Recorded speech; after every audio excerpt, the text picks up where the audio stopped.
My sweet, beautiful friends, everything that I say to you and all the information that I give to you is 100% accurate. But a lot of times when I'm telling my stories and I'm trying to make it as detailed as humanly possible, I leave out a lot of things. And when I listen back, I'm like, oh, okay, they're not going to be able to follow this story because I left out a few things. The reason why I know about clones and things like that is because of certain people who are very close to me, who happen to be family members who happen to work in government, and also friends of mine who are sort of into stuff like that, who have proof. And when they had proof, then they allowed me to know that it was true. It wasn't just, something that was falsified. So that's how I know certain things, not just from hearsay or not just from a delusional mindset, but it's actually because I know it to be a fact. And I record everything, and all the things that happened to D happened for real. And I recorded everything and I videotaped everything. So I have all the physical, tangible proof through sound and through technology of filming it. But I will say this, when they said to me that he had never ever been to that hospital, not even one time, and I had all the physical proof, my first instinct was to sue. My second instinct was to think, is this a supernatural occurrence? Did I change the timeline? If it never happened, then he would not be listed. And I kept saying, God, I wish it had never happened. So I don't know what to think about this. Either they are pretending that he was never there so they can't get sued and they wipe the records clean, or a timeline has been changed.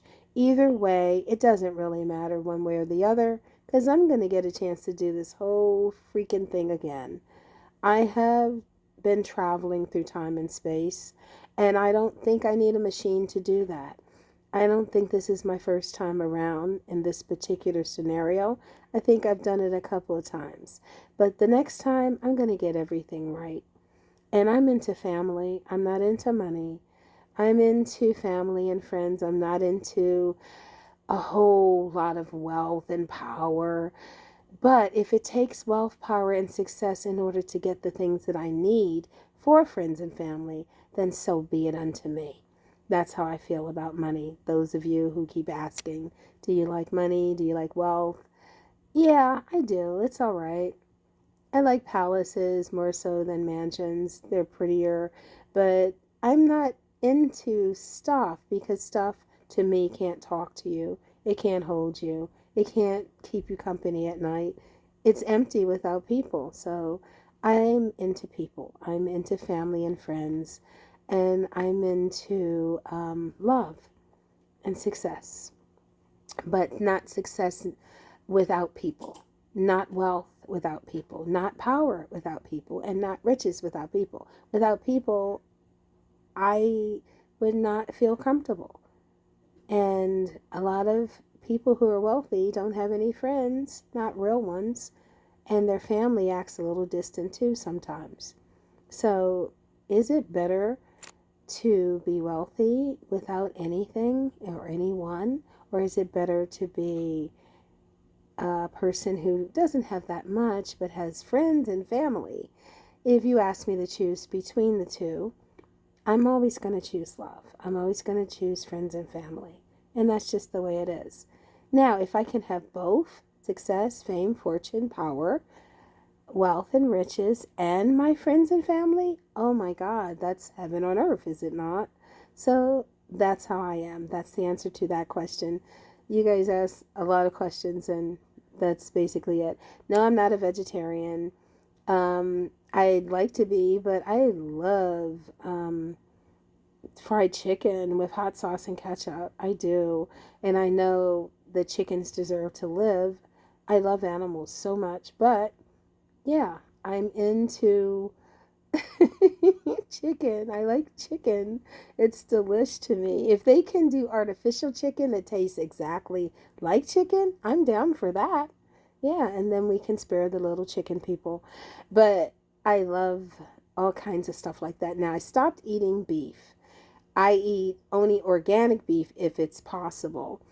But even that, I don't like to kill stuff, or, you know what I mean? I love animals.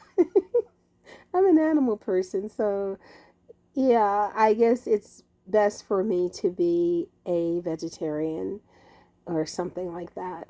Not to hurt anything. They say don't hurt anything that has a heart. So, and if you do, you're tied to the matrix forever. This is what they say. I don't know how true that is, but I do know I love animals. And yeah, and I love chicken too. Sorry, but I do. I love fish and chicken. That's my thing. And I love fruits and vegetables, but mostly, oh, and I love fudge bars, popsicles. Oh my God. Freezy cups. Yeah. Cotton candy, apples, sticky apples, candy corn, things that are not good for me. I love them. So that's the answer to your question. And as far as conspiracy theories, conspiracies cannot be proven. I can prove everything that I said for 2 straight hours. I can prove it because I filmed everything. I've been filming my life since I was a little girl, though, so it's no biggie. And I told them, and one of the police officers said, turn that off. And I even have that on the film where he said, turn that off.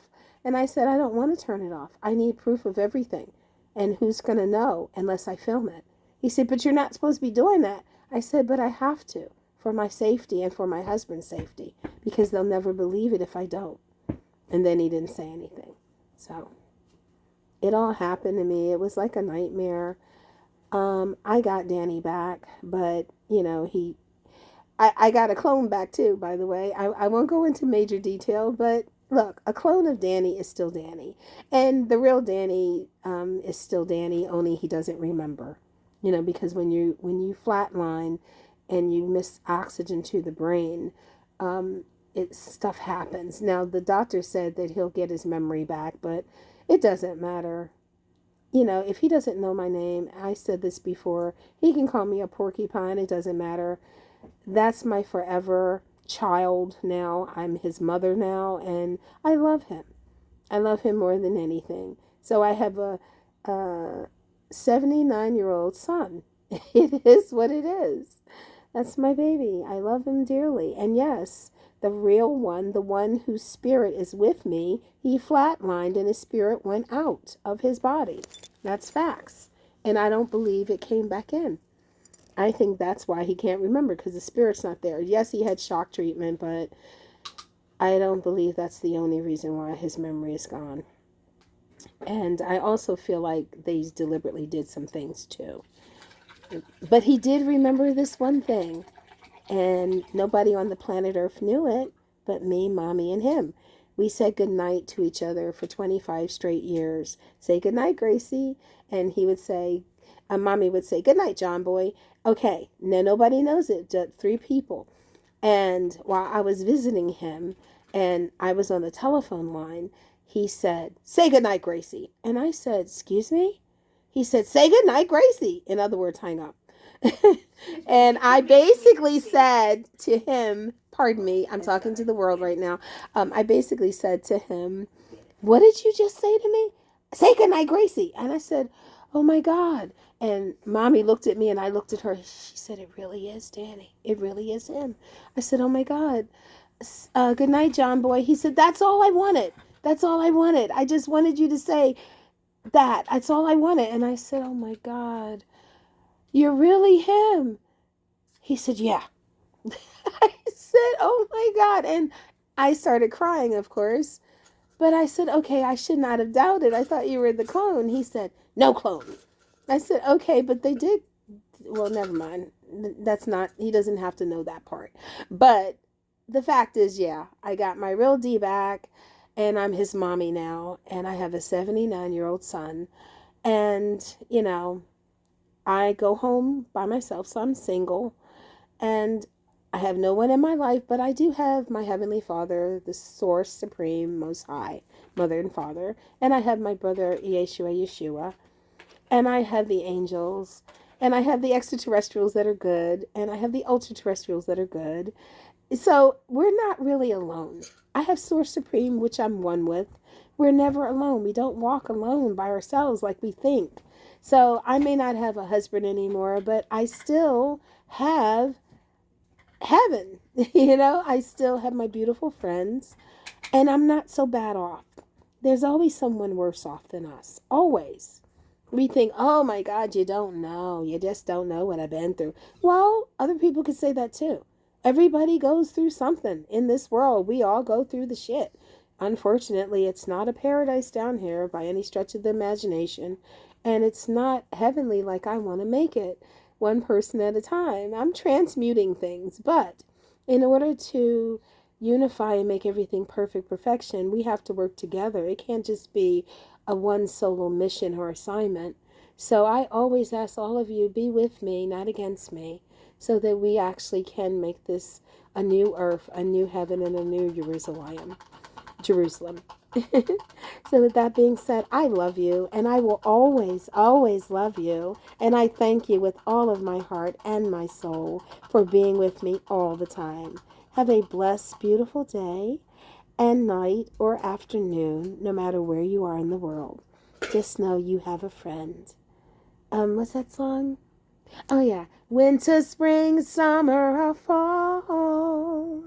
All you have to do is call, and I'll be there. Yeah.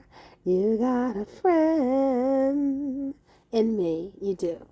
I'm your extended family, and I thank you for always being there for me on my musical, magical fantasy world.